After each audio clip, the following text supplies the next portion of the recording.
Hello again, Michael Ware with the Iowa Firearms Coalition. We have a candidate file today.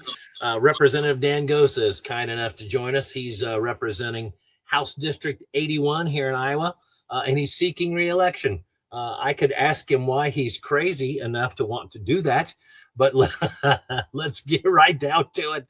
Dan, I'm going to ask you the same 4 questions I ask everybody. I'll share that to the screen right now. And then you can respond to those, and then we'll get right into what you'd like us to know specifically about you. Are you ready, sir? Yes, sir. Let's do it. Okay, here we go. First question. History has shown that making a rule or posting a sign declaring a place a no-gun zone, such as a school, does nothing to protect the people gathered there. In fact, there is irrefutable evidence that some of the worst mass murderers specifically chose those sites to avoid armed resistance. Federal law and some states' law allow a person with a valid permit to carry a firearm in schools and on school property. Here's the question. Will you support changing the Iowa Code? Will you support changing Iowa Code to allow a permit to carry being sufficient for any school? Yes, actually, do you want me to go into it a little bit? We did do something on the House Education where we actually voted on having the firearms in the parking lot. I did get a vote on that. It never came to the floor, which was weird. I thought it would, but I didn't know how in depth you wanted me to go on my answers or just be brief. Yeah, brief is probably best, but as I said, when we're done with these 4 questions, you're welcome to offer us anything you'd like us to know. All right, we'll move forward to question 2. When an employer bans the possession of a firearm or ammunition in a private vehicle or on employer property, employees must face a choice between risking dismissal by ignoring the rule or being disarmed from the time they leave home until they return, no matter how long their commute or how many other places they need to visit. IFC believes that the proper place to draw the line between the rights of employers and the rights, including the expectation of privacy and the right to be armed in self-defense, is at the locked door of a private vehicle. The laws of at least 26 states agree. The question is, will you support, will you support legislation to protect Iowans from the de facto ban on private and public parking lots? Yes, working in construction, I'm on different job sites all the time, so absolutely. Fair enough. Thank you. Third question, or third bit of context here. Since 1934, federal laws have tightly regulated, but does not prohibit, the private ownership of machine guns, suppressors, short barrel rifles, shotguns, destructive devices, explosives, etc. Iowa law terms these as offensive weapons. Since 2016 and 17, Iowa has allowed for the private ownership and use of suppressors, short barrel rifles, shotguns, etc. The repeal of the state's earlier prohibition has not resulted in any apparent problems. Iowa is one of only 14 states that ban the private possession of machine guns, even when in full compliance with federal law. Nationwide, crime committed with lawfully possessed machine guns has been almost non-existent. IFC believes Iowa's ban on offensive weapons is redundant and unnecessary. The question is, will you support removing 724.1 and related statutes from Iowa Code? Yes. Fantastic. All right, 4th question. Here we go. The Iowa Firearms Coalition advocates for the creation of a specially Gadsden flag license plate here in Iowa, symbolizing Second Amendment rights and the opposition to government overreach. The plate is intended to be a voluntary funding mechanism for 2A educational programs through an additional fee. Despite passing the Iowa House with bipartisan support 2 years consecutively, the measure failed in the Senate, prompting IFC to urge Iowans to contact their legislators in support of the plate, which they see as a reflection of the will of the people, especially following the passage of the state's Freedom Amendment. The historical "Don't Tread on Me" motto of the Gadsden flag is highlighted as a powerful statement against government intrusion. Here's your question. Will you support the Gadsden plate legislation that directs voluntary funding for 2A education, safety, and training? Yes. Fantastic. Thank you. All right. So we're moving forward now. Thank you for the responses. Appreciate that. Well, I'm going to share your site screen. Unfortunately, and some of you know, we can't mention websites anymore, or YouTube and some of those other places have a fit and they like to ban us. But I promise you, if you if you type in Dan and Gosa, Gosa, you will successfully navigate to his site. So why don't you go ahead and let us know a little bit about yourself, Representative Gosa, please. First off, thank you, Michael, for giving me the opportunity. I appreciate, as well as Richard Rogers. I'm going to give him a plug. He's always up at the Capitol advocating and catches the ear. I think I threw him off a little bit being a pro 2A Democrat. We've had a lot of conversations and things like that.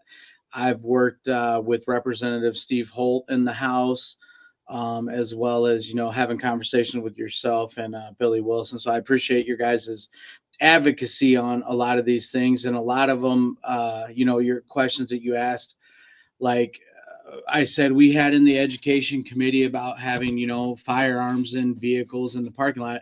Prime example, you pick up, drop off your kiddos from school, and maybe you live a ways away from the school and then you're heading to work right afterwards. Well, for a perfect example for me, Monday mornings when we're headed up to the legislature, I love dropping my kiddo off while I'm still cool enough, that he wants me to take him to school. And then, I got to go back to my house, grab my firearm, and then head up to, Des Moines. So that's a little bit of time out of my day for that, just a little bit of an inconvenience, but the same as, in the parking lot at work. Say you want to go out hunting afterwards. I love bow hunting, and I always have, my firearm on my side, because you never know what you're going to run into out in the woods, whether you're going in before work or you're coming in after, you never know. So to say that you have to, go back home to grab that stuff, well, you might be working a job that's very close to a good hunting spot you want to go to. You should be able to do that. That's your personal vehicle. It's the same as anything else. But I appreciate your guys' advocacy and letting folks like myself have a spot to come and talk to people. I'm always open to conversations with constituents and other folks. Just appreciate the opportunity. I'm a pretty open book, down the middle kind of guy. I think that we do our best work when we work together for the betterment of our constituents and our state. I mean, that's the biggest part of it. I think we've gotten so far like either one side or the other, and it's so polarizing that, when you get down and actually just sit and talk to people, we all pretty much align on a lot of things. And it's just we've gotten away from having those conversations, and we've let, different lobbyist groups and things like that kind of separate things and run the narrative on stuff. So I think it's always good to have, local groups advocating. I will say your group does a great job. I mean, I'm getting emails, about potential legislation, and being an Iowa Firearms Coalition member myself, those calls to action and things like that, very active on social media. So I know what's going on. Sometimes you guys might be reporting on something in the Senate that I didn't know about, and I'm in the House. So greatly appreciate that. I wish the Senate was a little more cooperative. I tell people that all the time. It's like we do things in the House and then it goes to the Senate to die.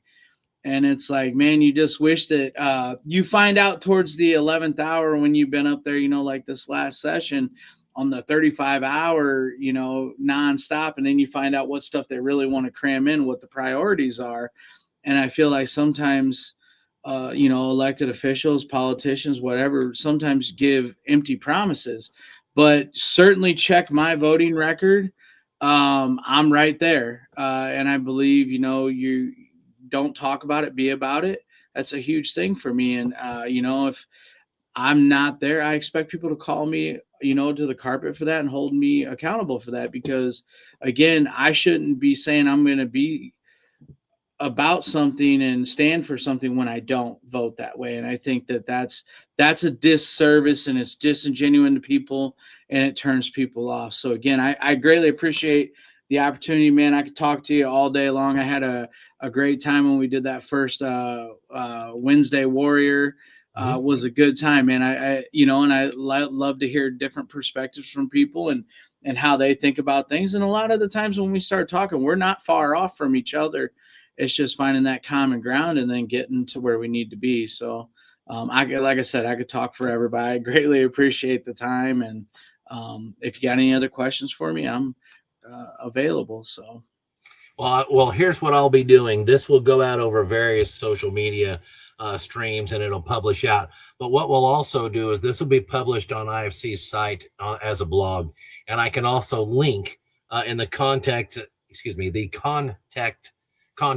and context of this blog over to the Warrior Wednesday that you and I did last year, so that if people are interested, they're welcome to go listen to that too. So we can link those together so nobody misses out on anything. But I appreciate your willingness to come on.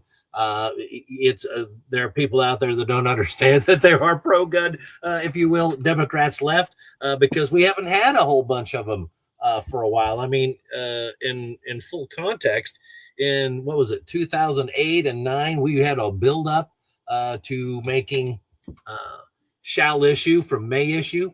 That was passed with a Democrat House, a Democrat Senate, and a Democrat governor. And times have changed. We're not finding as many Democrats willing to visit with us and help. And to be completely frank, we're not finding as many Republicans that are willing to help us and move things forward. So the Second Amendment needs everybody's support, and it's not an issue of partisanship. And so I appreciate that. If there's anything else, now's the time. Otherwise, we'll wrap up, and I'll get this published so that everybody can see it. Along those lines, I'll just say this. I mean, I think you hit the nail on the head. And what I see in like my line of work and the people I deal with, politicians come around right when it's election time because they need you to knock doors from, or they need money or whatever. And I'm a firm believer in, being there the whole time. Show up and care while you're there, and and do that. And like you said, I think sometimes, and what I found out, it was a completely shell shock going from the local school board to the state house, and you see how much influence certain groups and lobbyists have on things, and you're just like, well, I got elected, I represent 30 some thousand people. I should do what's good for them, not for this, special group or whatever the case may be. But I think you hit the nail on the head. And I tell everybody this, even my constituents, hold my feet to the fire. That's what I'm elected to do, and I believe we have a responsibility to answer to our constituents, good, bad, or indifferent. And you get people that don't like you or negative. Hey, let's sit down and have a conversation. That's what, we're here for. And that's how we move forward with things. So again, greatly appreciate the opportunity. Love having the conversation with you. We should probably try to do some live ones when we're in session. And so you guys can kind of get a little, when we're up there for late nights and stuff, and see how things go. So, but again, I greatly appreciate it. Fair enough, sir. Thank you very much. Again, Dan Gosa, House District 8-1 here in Iowa. You can navigate to his site by hopping on your internet browser and typing the word Dan and the name Dan and the name Gosa, Gosa. We appreciate that. Thank you very much. Thank you.